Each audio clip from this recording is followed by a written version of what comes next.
Assalamualaikum warahmatullahi wabarakatuh. Di sini Ibu akan menjelaskan tentang motivasi untuk mencapai informasi mengenai dunia kerja. Kenapa kerja itu tuh penting buat kalian? Nah, kerja itu merupakan kebutuhan manusia. Orang yang bekerja itu karena ada sesuatu yang hendak ia capai, atau orang yang berharap bahwa dengan bekerja melalui aktivitas tersebut akan membawa kalian itu kepada suatu yang keadaan yang lebih baik atau lebih memuaskan bagi diri mereka sendiri. Nah, bekerja itu adalah sumber penghasilan dan juga suatu kesempatan mengembangkan diri untuk berbakti. Dan sebagai suatu kesempatan, maka pekerjaan hendak tidak disia-siakan dan harus dimanfaatkan sebaik-baiknya. Sebab tidak semua melanjutkan studi ke jenjang yang lebih tinggi. Nah, pihak sekolah itu melakukan trik untuk membantu siswa-siswa untuk memperoleh informasi mengenai pekerjaan yang mereka inginkan itu sesuai dengan bakat dan minat mereka. Nah, guna untuk kesiapan kerja, siswa harus memahami mengenai informasi dunia kerja. Nah, di sini ada proses menuju dunia kerja. Yang pertama itu ada proses faktor internal. Faktor internal ini itu ada sikap dan mentalitas atau attitude. Nah, biasanya itu attitude menghadapi kesulitan dalam mencari pekerjaan, terus timbulnya sikap atau mental kalian untuk ke dunia yang lebih lebih keras ya kalau di dunia sekarang tuh. Nah, itu tuh sering muncul ucapan misalnya saya malas menyiapkan persyaratan lamaran atau mencari informasi tentang dunia kerja. Biasanya tuh siswa-siswa itu malas untuk mencari informasi-informasi seperti itu.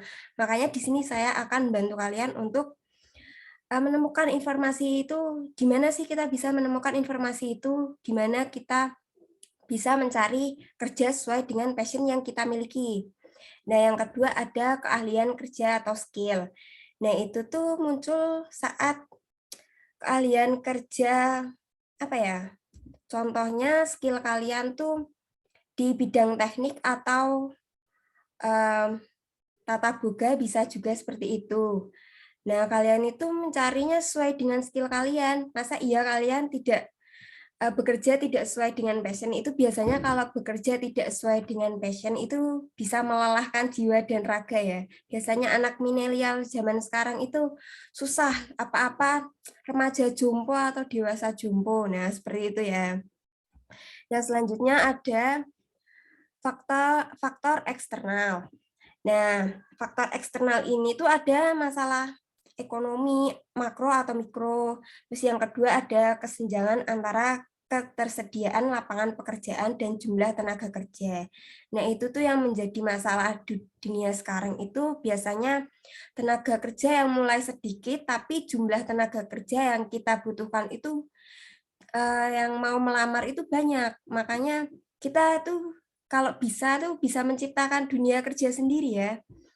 Terus yang selanjutnya ada perusahaan menetapkan persyaratan relatif tinggi untuk karyawan. Nah, ini biasanya kalau buat SMK atau SMA itu harus melanjutkan ke jenjang yang lebih tinggi, seperti ke perguruan tinggi atau bisa seperti apa yang les khusus atau apa. Biasanya kalau tata boga itu ada kayak gitu ya, buat D3 atau cuma buat mengembangkan diri. Nah, seperti itu.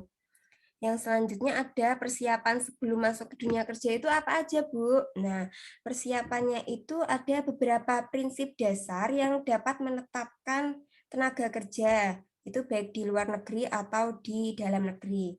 Nah, biasanya di dunia kerja itu kita harus menyiapkan apa? Kita harus mempersiapkan mencari informasi mengenai lowongan pekerjaan, terus informasi pasar kerja, terus mekanisme antar kerja, terus kelembagaan apa yang pekerjaan itu, apa lembaga penempatan pekerjaan tenaga kerja itu tuh ada di mana, terus tentang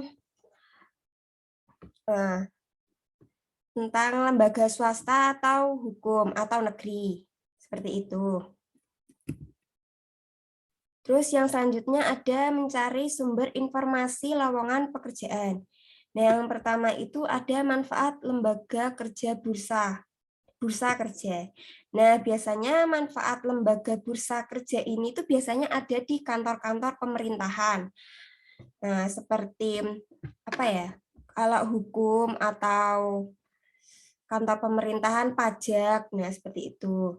Terus kita itu harus aktif dan selektif. Nah, kita tuh harus aktif dan selektif. Kita harus aktif mencari informasi di dunia maya.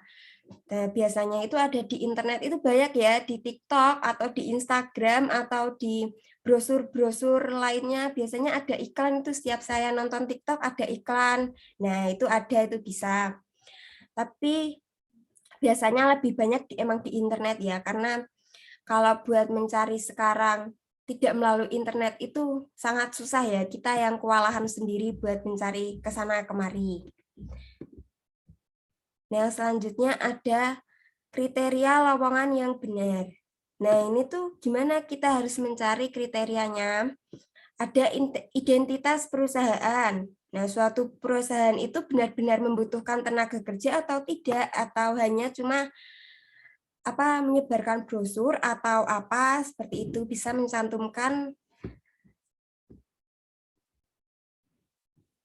mencantumkan secara jelas identitas perusahaannya itu. Terus jumlah jabatan. Nah, kita harus mencari jumlah jabatan yang diperlukan itu ada berapa. Itu sedikit atau banyak, tergantung perusahaannya tersebut. Kalau banyak, mungkin kita bisa coba untuk mengapply untuk masuk ke dunia kerja tersebut. Terus yang ketiga ada jumlah tenaga kerja yang diperlukan setiap jabatan. Nah, kita harus meneliti ini lebih lebih selektif lagi. Seperti jabatan di dalam ini tuh ada berapa yang dibutuhkan, nggak cuma kita asal memilih terus tiba-tiba masuk terus nggak keterima. Nah, kan itu lebih pusing lagi ya kalau kita nyari kerja lagi. Terus yang keempat ada syarat jabatan. Nah, ini syarat-syarat jabatannya itu apa? Terus sesuai dengan passion yang kita miliki atau tidak. Yang kelima ada batas waktu pemenuhan lowongan. Yang keenam ada alamat pemberi kerja. Ya, Mas. Dan selanjutnya ada teknik pembuatan surat lamaran kerja. Nah, ini biasanya yang anak-anak bingung kan ya, Bu, gimana cara membuat surat lamaran kerja? Karena kita baru lulus SMK atau SMA seumpamanya. Nah, ini yang pertama ada surat lamaran kerja. Nah, ini tuh kita mengisi tentang identitas nama diri. Terus biasanya mencantumkan KTP ya, ada nama, tanggal lahir, terus alamat, terus resum, riwayat hidup seperti kalian sekolah tuh di mana, SD, SMP, SMA. Terus ada surat keterangan catatan kepolisian, lalu ada keterangan kesehatan, lalu ada kartu kuning dari dinas kerja, dan pas foto. Biasanya ini pas foto tergantung perusahaannya mau background biru atau merah. Terus yang selanjutnya ada jenis-jenis surat lamaran. Nah, surat lamaran ini tuh ada banyak ya, jadi berdasarkan perusahaan yang mau kita apply, itu ada iklan lowongan pekerjaan, mau cetak atau elektronik, itu ada surat lamaran yang kita inisiatif sendiri membuatnya. Terus ada yang berdasarkan dari informasi teman atau mencari sendiri. Nah, yang keempat ada buat surat lamaran melalui internet. Nah, ini kan karena zaman semakin canggih ya, jadi kita membuat surat itu bisa melalui internet. Nah, biasanya itu kita menggunakan Microsoft Word, lalu kita langsung pindah ke PDF biar perusahaan tersebut lebih mudah untuk lebih mudah untuk itu menseleksi. Nah, yang selanjutnya ada membuat daftar riwayat hidup. Nah, ini tuh penting ya buat kita, masa iya tidak mencantumkan riwayat hidup. Ada 3 hal yang harus diperhatikan dalam penyusunan daftar riwayat hidup. Yang pertama ini ada menjelaskan diri Anda. Nah, menjelaskan diri Anda itu seperti saya itu sekolah di mana, SD-nya, SMP-nya, SMA-nya. Habis itu seperti keseharian atau apa biasanya. Terus ada latar belakang pendidikan Anda. Nah, ini yang saya bilang tadi. SD ditulis, SMP, terus SMA. Terus yang selanjutnya ada pengalaman yang Anda miliki. Nah, kalau kalian ada pengalaman itu bisa dicantumkan. Contohnya seperti magang atau kalian ikut volunteer ya. Nah, selanjutnya ada sukses, psikotes, dan wawancara kerja. Nah, ini tuh sangat penting ya bagi kita untuk memasuki dunia kerja. Yang pertama itu ada sebelum tes. Nah, itu kalian tuh harus yakin terlebih dahulu bahwa posisi pekerjaan yang akan dimasuki lewat psikotes itu benar sesuai dengan kemampuan kalian atau tidak. Nah, mempersiapkan diri, terus istirahat yang cukup, terus kalian benar-benar mampu mengerjakan tes itu. Terus ada mempersiapkan sikap pada tes. Nah, sikap pada tes ini juga sangat mempengaruhi penilaian terhadap perusahaan yang akan kalian tujui. Sepertinya kayak kalian sedang wawancara atau apa. Nah, itu tuh dilihat dari sikap Anda berbicara atau sikap Anda duduk atau sikap Anda terhadap orang lain. Nah, seperti itu. Terus kalian harus mendengarkan, benar-benar mendengarkan apa yang mereka tanyakan kepada Anda.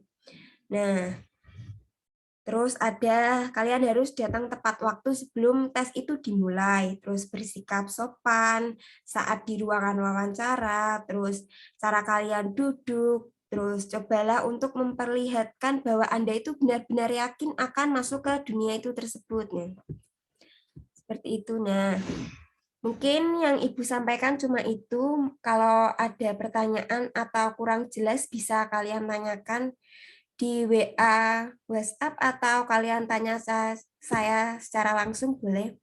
Wassalamualaikum warahmatullahi wabarakatuh. Terima kasih. Waalaikumsalam warahmatullahi wabarakatuh.